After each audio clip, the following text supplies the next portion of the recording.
বাঙালিদের কাছে দুদিনের ছুটি মানেই একটু দীঘায় গিয়ে ঘুরে আসা, সমুদ্রে স্নান করা, আর হাতে যদি একটু সময় থাকে তাহলে কয়েকটি সাইট সিনও ঘুরে দেখা।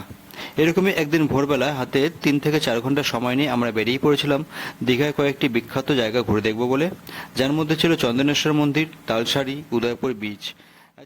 এছাড়া দীঘার এখন সবথেকে বড় আকর্ষণ জগন্নাথ দেবের মন্দিরও।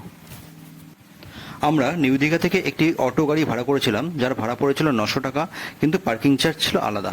আমরা প্রথমে গিয়েছিলাম চন্দনেশ্বর মন্দির দেখতে। এই হলো সেই চন্দনেশ্বর মন্দির। বাবা চন্দনেশ্বর হলেন মহাদেবেরই আরও এক নাম।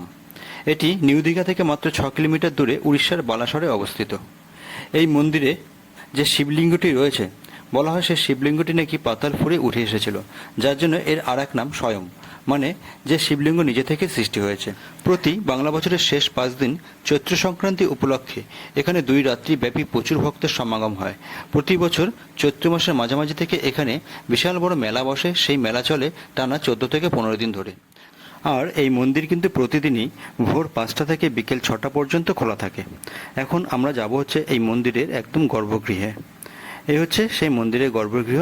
এখানে যে শিবলিঙ্গটি রয়েছে সেটা কিন্তু মাটির প্রায় 18 ফুট নিচে রয়েছে। এখানে চাইলে আপনারাও কিন্তু পুজোর ডালা নিয়ে এসে এখানে পুজো দিতে পারবেন। এই মন্দির চত্বরটি কিন্তু অনেকটা জায়গা নিয়ে বিস্তৃত। এখানে মূল মন্দির ছাড়াও কিন্তু আরও অনেকগুলো ছোট ছোট মন্দিরও রয়েছে, যেমন দুর্গা মায়ের মন্দির, জগন্নাথ দেবের মন্দির, রাধা গোবিন্দের মন্দির, এরকম অনেকগুলো মন্দিরই রয়েছে। এই মন্দিরের পাশেই রয়েছে একটি খুব সুন্দর বাঁধানো পুকুর, যেখানে ভক্তরা এখানে স্নান করে এখানকার জল নিয়ে সেই শিবলিঙ্গের মাথায় তাদের জল ঢেলে তাদের পুজো সম্পন্ন করে। আর এই যে এখানে যে বটবৃক্ষটি দেখতে পাচ্ছেন, এখানে কিন্তু সবাই এসে তাদের মনস্কামনা জানিয়ে এই বটবৃক্ষে তাদের ঢিল বেঁধে দিয়ে যান।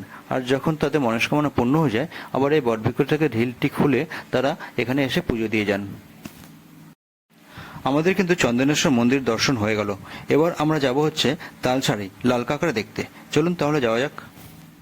আমরা এখন চলে এসেছি তালসারিতে। আর তালসারিতে ঢোকার মুখে আপনি এরকম পেয়ে যাবেন জেলেদের ধরা একদম টাটকা মাছ। আমরা ওই যে সামনে ওপার থেকে এইটুকুনি জল হেঁটে এসছি, 100 টাকা বাঁচালাম। ঠিক আছে, কারণ হচ্ছে ওই যে সামনে যে নৌকাগুলো আছে, ওরা বলছে নৌকা করে লাল কাঁকড়ায় বিচে নিয়ে যাবে, 100 টাকা করে লাগবে। সেই 100 টাকাটা আমরা বাঁচালাম, জাস্ট এখান থেকে একটুখানি পার করলাম। এবার যাবো লাল কাঁকড়া দেখতে, দেখি দেখা যায় কিনা। অ্যাকচুয়ালি এখান থেকে কিন্তু লাল কাঁকড়া সেইভাবে খুব একটা দেখা যায় না।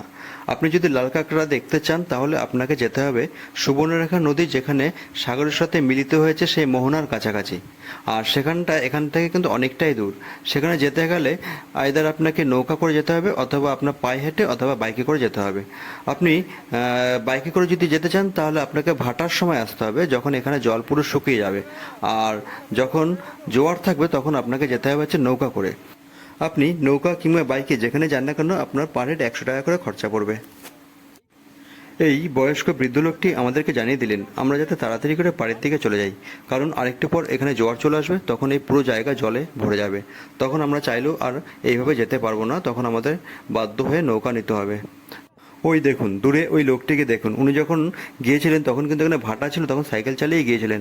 আর এখন যেহেতু জল বেড়ে গেছে তাই উনি সাইকেল কাঁধে নিয়ে এপারে আসছেন। যাই হোক, আমাদের তালসারি ভ্রমণ হয়ে গেল। এবার আমরা যাব উদয়পুর বিচে। তালসারি থেকে আমরা চলে আসলাম এই উদয়পুর বিচে। এই উদয়পুর আসার সময় রাস্তায় পড়েছিল রাধা গোবিন্দের মন্দির, আমরা আর সেখানে গেলাম না। এই উদয়পুর বিচের সামনে কিন্তু এরকম প্রচুর গিফট আইটেমের দোকানও রয়েছে। আপনি চাইলে এখান থেকে আপনার প্রিয়জনদের জন্য জিনিসপত্র কিনে নিয়েও যেতে পারেন। এখানে এই টুপিগুলো বিক্রি হচ্ছিল 100 টাকা করে, সানগ্লাস বিক্রি হচ্ছিল 100 টাকা করে, এরকম বিভিন্ন রকম দামের আছে। আর এখানে এই জিনিসপত্র ছাড়াও কিন্তু এখানে প্রচুর খাবারের দোকানও রয়েছে। এই বিচে এরকম অনেক স্পিড বোট আছে, যেগুলো সমুদ্রের পাড় থেকে সমুদ্রে 2 কিলোমিটার আপ ডাউন করাবে, আপনার থেকে নেবে 100 টাকা করে।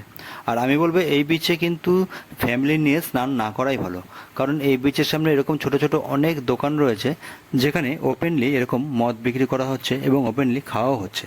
তাই যারা নাকি মদ্যপান করতে ভালোবাসেন তাদের জন্য কিন্তু এই জায়গাটি একেবারে আদর্শ জায়গা। যাই হোক, এই উদয়পুর বিচ কিন্তু সবসময় জমজমাট থাকে, কারণ এখানে বিভিন্ন রকম ওয়াটার অ্যাক্টিভিটিসগুলো রয়েছে, যার জন্য এখানে পর্যটকের ভিড় সবসময় লেগেই থাকে। সবশেষে আমরা চলে আসলাম দীঘার এখন মূল আকর্ষণ জগন্নাথ দেবের মন্দির দেখার জন্য। আর এই মন্দিরটি রয়েছে দীঘা স্টেশনে একদম কাছে, মানে ওল্ড দীঘা থেকে নিউ দীঘা আসার পথে যে মেন রাস্তাটি রয়েছে সেই রাস্তার ওপরেই কিন্তু এই মন্দিরটি রয়েছে। যদিও মন্দির এখনও ওপেন হয়নি, এই মন্দির ওপেন হবে হচ্ছে 30শে এপ্রিল মানে অক্ষয় তৃতীয়ার দিন। তবে অক্ষয় তৃতীয়ার ঠিক আগের দিন মানে 29শে এপ্রিল এই মন্দিরে পূজা অর্চনা এবং যাগযজ্ঞের মাধ্যমে প্রতিষ্ঠিত হবে জগন্নাথ দেবের মূর্তি।